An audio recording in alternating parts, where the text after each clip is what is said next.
Well, how y'all doing today? This is a shed hunt in an area I have never been to before at all. Came in on a hunch, and it's one of those awesome, rare occasions where you go to a new area on a hunch. I've been in here 15 minutes and I done found me a big one. And a big one, and a fresh drop. So I actually have an area that is, ooh, nice. Freshy this year. See how white that is? Maybe one rainstorm.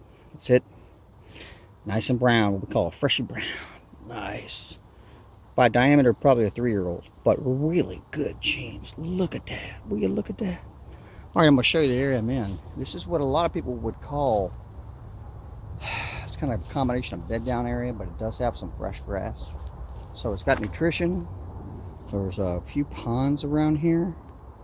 And then there is a creek, a flood district creek off right in that direction, maybe 150 yards. So let me look around for the match and recon and see what I can find in an hour of daylight, hour and a half. Awesome stuff. Thank you, universe. And I'll let y'all go and talk to y'all later. Y'all have a nice one. Bye now. All right, y'all. This is going to be a video on how to spot a flood buried, and I mean buried, shed. This area had quite a bit of water in it and wasn't as bad as some areas, but this particular shed is a big one that has been in the ground. And when I mean the ground, I can't physically pull it out without getting out my knife. So I couldn't even make this up. It's a good time to do this and show folks what to do. So you're seeing, I walk in, just after a time, you're going to be able to see the shape. Well, right there, you've got tying down, but it's so buried, I can't even pull it out. And so I might be able to just kind of pull it, but this is a nice shed. So I might have to dig a little bit. Ooh, I won't have to. Nice. Good sizing. Nice. Really nice. But y'all see, this is from floods. Period. That's from floodland. We had the floods of Hurricane Harvey, and we had another one from a year ago. This is actually probably from last year before Harvey. And it's been preserved by the earth. Now that coloration will never go away. I'll be able to get most of it off, but it will permanently, the bacteria in the soil changes the color of the antler. And also I think it leaches out some of the calcium too. So there you go. Awesome shed. Look at that. And this is a flood shed. There you go. And you see how it looked, and now that's what it is. And almost half buried. Half its mass was buried. So you just got to be able to see. And you know, that white bone kind of sticks out a little bit too. This has a little bit of green on it. No damage. I saw a little bit on the other side, maybe from a squirrel, or there's other critters besides squirrels that will actually crave the minerals. So there you go, guys. There is the buried shed clip, tying down, and I mean buried. Awesome stuff. I hope y'all enjoy this, and I'm gonna get another good hour, basically, in a brand new area I've never been into, and that's 2 in an area I've never been into. So, and goodness. All right, I'll talk to y'all later. Y'all have a fine one. Bye. Well, y'all, I'm gonna show you a feature that is, it's not common, but in land that has been abandoned, in terms of like being farmland or pasture land, and we're talking like 60 years plus is my guess. I've got trees that are 50, 60 years old around here, no problem.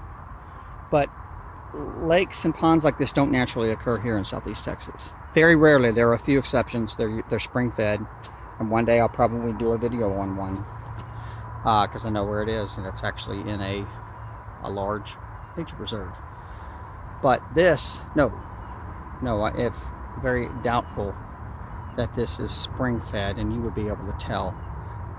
Maybe some seepage from definitely seepage from the ground, because we are in a lowland. But this is an old cattle pond, I'll almost tell you for sure. And it was dug artificially. But we're talking 5, 6, 7 decades ago. Probably, just give a guess. I have found the remnants of some stuff that was probably from a farm or ranch operation, but it's very degraded metal. big old crushed oil barrels and stuff like that. That's decades and decades. So here you go. And this is all the critters to the water source.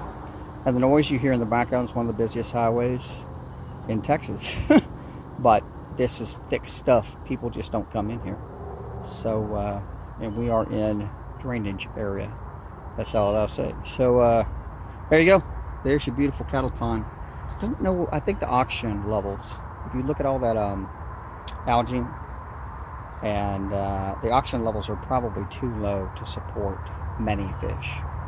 There are some fish that can survive in there. Definitely some snapping turtles. Boy, them snapping turtles go after anything that gets in there. So possibility of some turtles, possibility of after some floodland, maybe some bowfin, but I don't think there's any fish in there. There's just not enough oxygen. So that's what it is. Anyway, I'm gonna keep on shit hunting. Get back to my car in just a bit. I'll talk to y'all later. Have a fine one. Bye now. Well, y'all, I'm going to show you something interesting that I run across once in a while, and that's an abandoned neighborhood. And these are asphalt streets, probably built in the early 80s. There was a whole string of that in the county I live in. And people built neighborhoods they should not have. And the county and city, in some cases, had to buy, actually the city bought a whole bunch, but the county did too, bought a whole bunch, had to buy people out. So you got they put in sewers, they put in curbs, lots of curbs. Somebody spent a lot of money, and then it didn't go anywhere. So and then people come in here from time to time and dump, although I don't think anyone's dumped in a while. It's kind of hard to get in here. But here's a gas tank, maybe off a truck, like a big truck. I don't know, but that's gas tank. Very good size one too. So there you go. This is what happens when nature takes back over. And if you look at these streets, this has been abandoned 30 or 40 years, 30 at least. And I'd say give another 20 years, you're gonna find these streets. They'll be completely under soil, and then occasionally you might kick the curb, but that's about it. And you will hardly know people were here. So nature does. You wondering what happens when nature takes over? Here you go. Nature took over.